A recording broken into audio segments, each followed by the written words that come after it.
Welcome to my presentation. It's called Mass Incarceration and Mental Health Services in U.S. Prisons.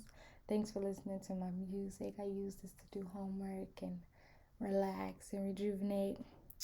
So, the goal of this project will be to research is to understand how mental health services operate within an adult prison. What are the policies that impact adults? And how are those prisons challenging and changing policies in light of a global pandemic? So let's get started. I would like to start with a disclaimer. Some of the data does include jails and prisons, but the focus of my presentation is for adult prisons. And prisons are for more serious crimes with longer sentences, while jails are for local minor crimes and persons awaiting trial with shorter sentences or shorter time in jails. I will talk about the access to and policies for mental health services, and I would like to know that they let you know that they do vary by state, and the state I am focusing on is Illinois.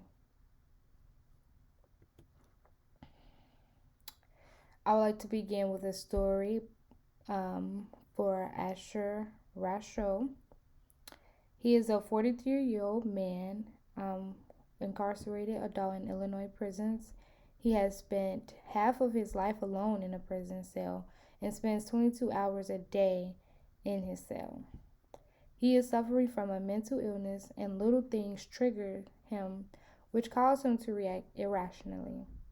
As a result of his behavior, he is left to spend most of his 26-year sentence in 26-year sentence, in solitary confinement, where he has hallucinations, engaged in self-mutilation, and tried to kill himself. And as a result of Rasho's treatment in prison, in 2007, Rasho and 12,000 other inmates with mental illnesses sued the Illinois Department of Corrections, alleging the agency punishes inmates with mental illnesses instead of properly treating them. And I just wanted to tell you all about Rasho, and we'll get back to his story as we move through the presentation. So, some stats. The U.S. is the number one country with high incarceration rates. There are 2.3 million people incarcerated in the U.S. There are about 1,800 state prisons, 110 federal prisons, about 1,800 juvenile correctional facilities, over 3,000 jails, and about 218 immigration detention centers, facilities, and 80 Indian County jails, as well as military prisons. Now, why does the U.S. need so many divisions of prisons? I don't know, but let's explore why. The U.S. prisons incarcerate a disproportionate amount of incarcerated adults with current mental health concerns. And in a 2011 to 2012 study, 37% of prisoners have had a mental health concern.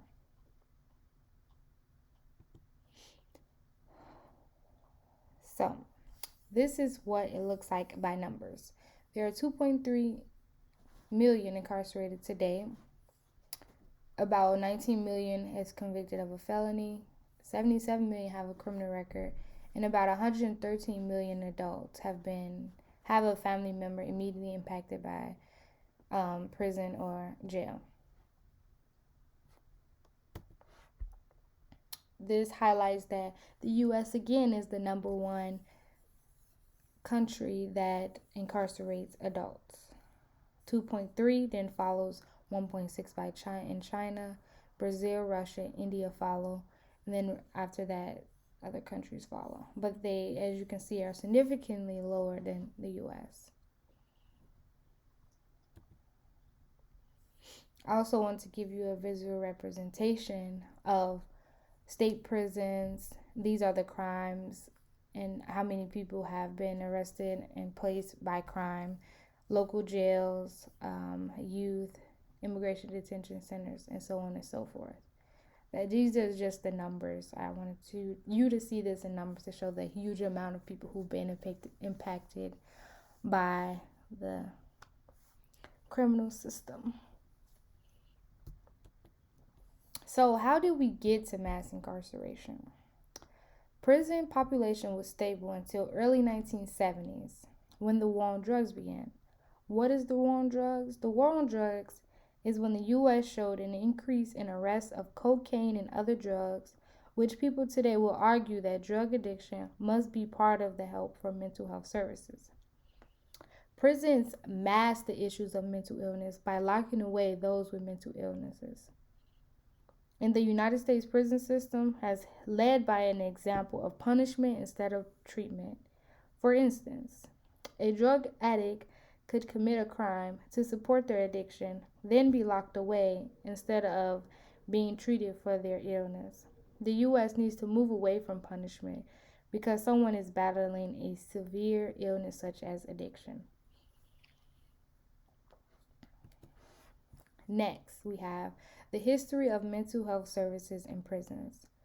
According to my research, mental illnesses are health conditions involving changes in emotion, thinking, or behavior, or a combination of these. Mental illnesses are associated with distress and or problems functioning in social work or family activities. Mental illness is very common.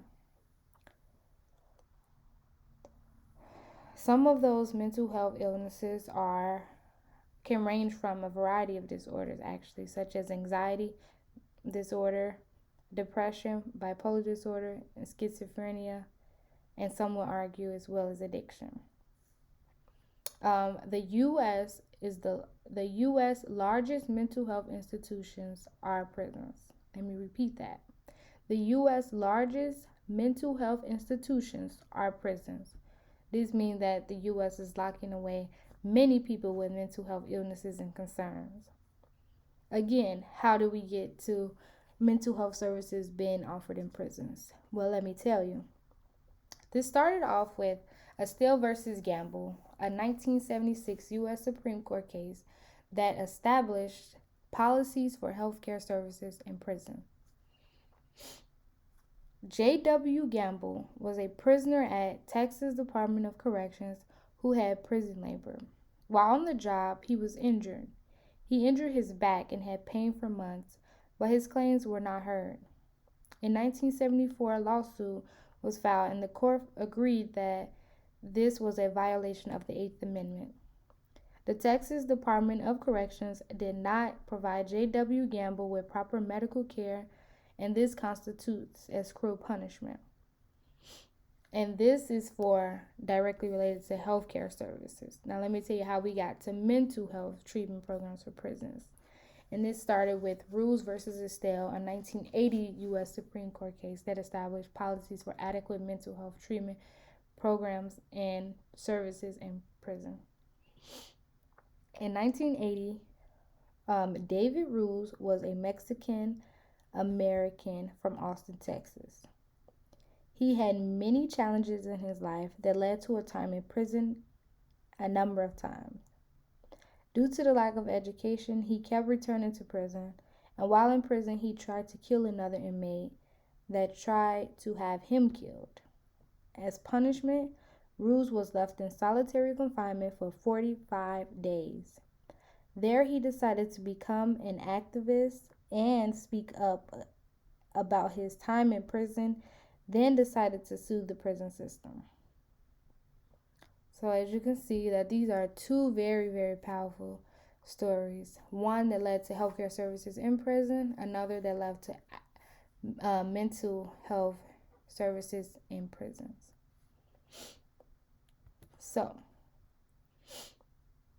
mental illnesses among today's inmates is also pervasive, with 64% of jail inmates, 54% of state prisons, and 45% of federal prisons report mental health concerns. Substance abuse is also rampant and often co-occurring. So these are the number of people in prisons who are suffering from mental health illnesses or concerns by numbers. So, as a result of those cases that we heard about, the National Institute of Justice, NIJ, is the research, development, and evaluation agency of the U.S. Department of Justice. NIJ's motto is to listen, learn, and inform. They decided that prisons should provide screening and evaluations, meaning that they will screen incarcerated adults when they are entering the prisons. They will have crisis intervention, meaning if someone is experiencing a psychotic episode, they will have someone to intervene. There will be outpatient care, meaning that there will be counseling, group therapy, things of that nature. There will be day-to-day treatment, meaning that they will have medication available or counseling available for incarcerated adults. There will be special housing for inmates with mental disorders. We are not talking about, this does not include solitary confinement. Solitary confinement is not a special housing for those with mental disorders. There should be separate housings away from the prison population that is not solitary confinement. There is case management, meaning that someone is reviewing their case and as well as tracking how well they are doing, whether they need to improve medication, improve treatment, improve group therapy, so on and so forth. And next, there's transitional care and community reintegration, meaning that they are put back into the prison population away from those special housing, or they are being integrated back into the general population outside of prison. So, yeah, that was a lot to throw at you, but yeah, this is what the basic mental health services said that they will provide for those who are incarcerated. Treatment today, as we saw, this is what they said they would do, and this is what we see today as far as treatment of mental health services in prisons. Incarcerated adults are not receiving adequate services. Some of them have it, but they are not receiving adequate services. They are thrown into solitary confinement. They are jailed and imprisoned instead of treatment. There's a lack of adequate community support systems, such as funding, and a lack of programming, such as group therapy. The roles of correctional officers are often intimidating and forcing, and some of those correctional officers' behaviors are forcing incarcerated adults into solitary confinement or in larger troubles or issues. And then there's a lack of data on those with mental health needs in prisons, meaning that people believe incarcerated adults committed the alleged crimes that they were sentenced to due to life circumstances rather than get into the root causes, which is often mental health concerns. So the prison system needs to do better. The benefits of providing mental health services. 1, it provides better security for those in and outside of prisons. They decrease the number of people in prisons because, as we mentioned before, the U.S. is the largest institution. Is the largest mental health institution. Prisons are the largest mental health institutions. And resources become readily available and can be sourced to other programming. So instead of having tons of money going into locking someone away for a crime or their mental health concern, it can be programming towards finding them a job, finding them a house, helping them form a hobby. There's other programming that can become readily available for those incarcerated. I've also learned that today people are receiving very poor health care and mental health services in prisons. But on the flip side of that, I've also learned and heard stories of people receiving excellent care and lives being saved because of the health security that they have in prisons that they would otherwise have if they were not in the prison system. Like if someone was living on the street and didn't have health care insurance or mental health insurance, they would not have services. But the fact that due to those Supreme Court cases, now that prisons have those standards, it's not adequate. They're not adequate, but they do have those services, so they are impacting some people. It's just not very impactful and adequate. And although prisons are required to have some form of health services, mental health services are only found at a select number of facilities in the United States, and most are not providing the full services they were laid out by the NIJ, which is the National Institute of Justice. Now, the focus of Illinois. So, Illinois Services, or Illinois Department of Correction, also known as IDOC, consists of 40,000 adults in prison. There are 27 facilities, and like Ashoor, Rasho, many are being left untreated. There was a statement saying that it is clear mental ill inmates continue to suffer as they wait for the IDOC to do what it said it was going to do, Judge Mims said.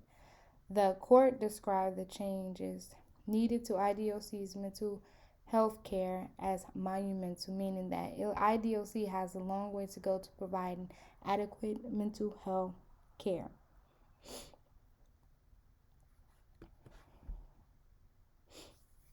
When I was also researching, the main thing that came up related to mental health services and program was the funding, and cost seems to be the biggest barrier.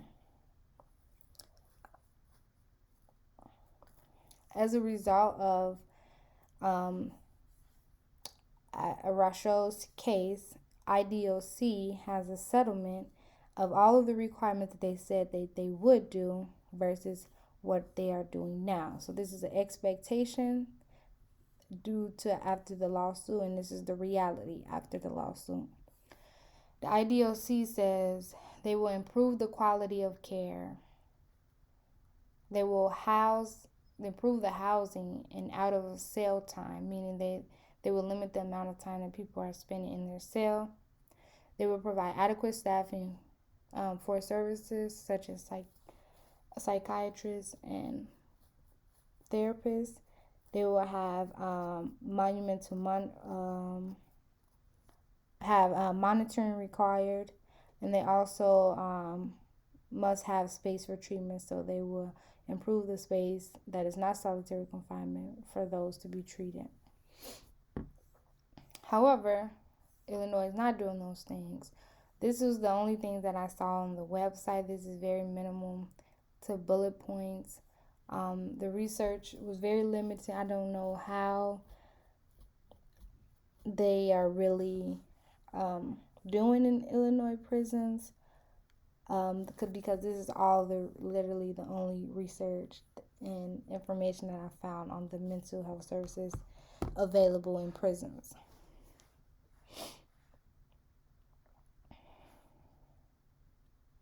But an interesting fact that I did find about Illinois prisons is that to see a doctor, there are co-pays of $3 to $5 that an incarcerated adult has to pay. But Illinois is one of the first prisons to eliminate their $3 to $5 co-pays, so to accessing those services. So that was a good thing. Next, we're going to go to Alan Mills. I had a really great conversation with Alan Mills, and Alan Mills is one of the attorneys representing Ashoor, Rasho, and 12,000 inmates with mental illnesses in Illinois on a class action lawsuit that was settled in 2016. Alan Mills said, "When you walk through these galleries, you get overwhelmed by the pain and suffering that you see in front of you," says Mills, director of the Uptown People's Law Center in Chicago. So I'm going to share with you all a little bit of the conversation I had with him. Not the entire conversation, but just little snippets. So the first question I began asking Mills is, what was the class action suit and IODC's compliance? And was IDOC compliant? Alan Mills says, "They currently have six class action cases relating to the way Illinois runs its prisons. One of those class action cases, and the one that takes up most of my time, is a case claiming that Illinois does not provide its prisoners with adequate mental health treatment. Okay.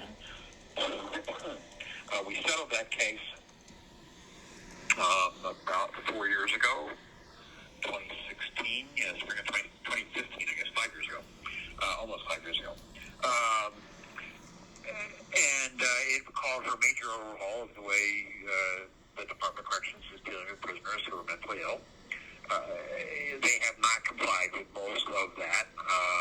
We are actually in court right now on a motion relating to their failure to comply. And the court already made some findings that they didn't comply, which are up on appeal in the appellate court. All of that was sort of pre-COVID.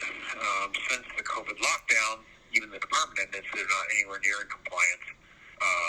Things like group therapy, which was one of the mainstays of the way that Illinois... As you have heard from Alan Mills, pre-COVID, there were failure. The IDOC was failing to comply with the mental health services. Now, after COVID, they're doing worse, and they're actually in court right now, selling many cases with class action lawsuits related to mental illnesses and IDOC. I then asked Alan Mills how and what is it like to visit clients. He said pre-COVID, he saw between 100 to 200 people a day.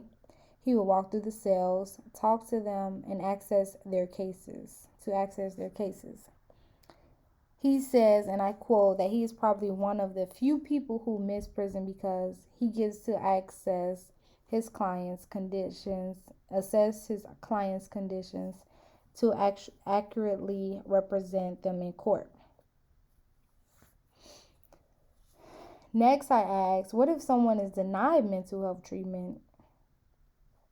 And he says,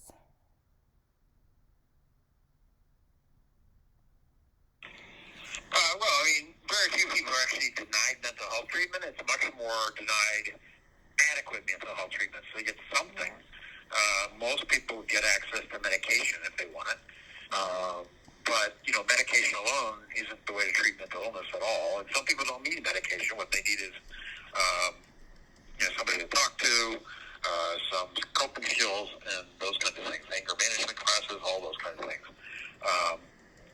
And they need a consistent plan so that they can move forward with it. And that's what's really lacking in the Department of Corrections. So there are some, but not many people at all, who are simply denied mental health treatment. The much more common problem is people who just, in theory, are getting treatment, but not treatment that is anywhere near adequate to their needs. Yeah. There are some really seriously mentally ill people in the Department of Corrections. People who are suffering from full-blown delusions and schizophrenia, severe depression. People who are just not really in touch with reality. So the prison system is full of those folks. Yes. And they need, the outside, they might well be hospitalized. Instead, they get, 15 minutes of talking to somebody through the cell door. Yeah. A month. So as you can see, Alan Mills is well aware of IDOC's conditions and the conditions of those with mental illnesses and concerns in prisons. He's been able to experience that firsthand, so that's the information that he has provided. I then went on to ask, how does someone access mental health services as an incarcerated adult? He said, first, when you come in, everyone is screened and evaluated. So the minute you are sentenced in a prison, you are evaluated. After you self-report that you have a mental illness, or you have found after the evaluation, then you go through the next step of a full evaluation. However, if someone develops a mental illness during their time in prison, which he said is very common, you put in a sick call slip. Then someone comes over to your cell to give you an evaluation. Then next steps are taken.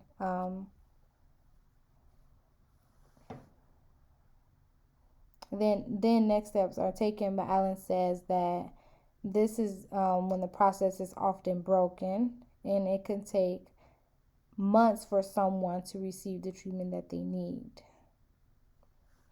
So it was a great time talking to Alan Mills. He had a lot to say, and I am thankful that I got a huge insight on what prison mental health services look like, and he also was able to help Ashoor Rasho's case in the beginning. So that was really great.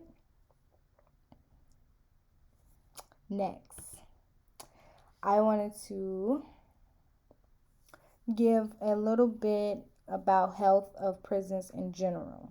One, as Alan Mills mentioned, prisons are very isolating. They have small spaces. There's communal living. There's sometimes abuse by staff and correctional officers. And then there's a lack of health and mental health services. Below you will see, I think you will be really interested in this study that I found and learn more about. It is about mental health services offered in prison and how the lack of access in prison can result in recidivism and high healthcare costs after someone leaves prisons. So you can check that out. Next, I wanted to talk about the intersection of pandemic and prisons. So as of February 19th, 2021, there has been 381,462 incarcerated adults infected with COVID-19. It is difficult to stay 6 feet in a 6 feet by 6 feet space. There's communal living, so that means shared showers, living quarters, and cafeteria. How can someone remain safe in such spaces when you're told to stay away by CDC's guidelines? Many people are in isolation, which impacts mental health, and mental health declining impacts overall health. And as we know, due to COVID-19, COVID really impacts the immune system. So here, this is a little bit of the data. Prisoners didn't begin having COVID entered into prisons until about August 3rd or August 21st, and it went up from there. Next, we have the number of staff members. And they also have prisoner deaths, which might be pretty accurate, but this is a flat curve, and I'm for sure that there were more deaths in the IDOC before the dates listed. Next, we're gonna highlight and zone in on Illinois COVID infection rates. So keep in mind, I said there are 40,000 Illinois incarcerated adults. So there has been 10,532 cases of those with corona in prison. There have been 87 deaths. And this week alone, the week of February 18, 2021, there has been 11,059 people who have been tested in the past week. So this is 1/4 of the prison population in Illinois that has been impacted by COVID. While a lot of them have recovered, as we know, COVID is very unpredictable, so we don't know if they've been infected once or twice. Secondly, we know that COVID could have lasting effects, so we don't know the impact that has had on incarcerated individuals. Next, I have lots of policies I would suggest, given a global pandemic, for those with mental health concerns in prisons. I would encourage people to release people who are not a public not a threat to public safety, and who are elderly. Offer mass testing to everyone in prisons, both to staff and correctional officers such as nurses and doctors who go in and out of prisons because they are the transmitters in this prison situation. Offer proper PPE, meaning mask. I know I have heard cases where only one mask is given per week when that is just not enough. We need daily sanitation of phones, bathrooms, and other frequently touched items, like they have shared cafeterias. So, and then they only have contact to talk to their parents. So, the phones need to be sanitized. There need to be health evaluations. Many prisons need to eliminate those $3 to $5 copays for physician visits, medication, and testing. Provide adequate health care and mental health care. Provide nutritious meals. This is all part of the health. Reducing the price of phone and video calls, because those interactions have been limited, but it's even more restricting when you have to pay for them, especially given your situation in the prison. And then provide medical services, and then prioritize incarcerated persons to be the next people to get the COVID-19 vaccine, because they are so vulnerable in this situation. Again, they are not the transmitters. The staff and officers, correctional officers and nurses are the transmitters, so they need to be prioritized to have their vaccine given. These are some of the resources.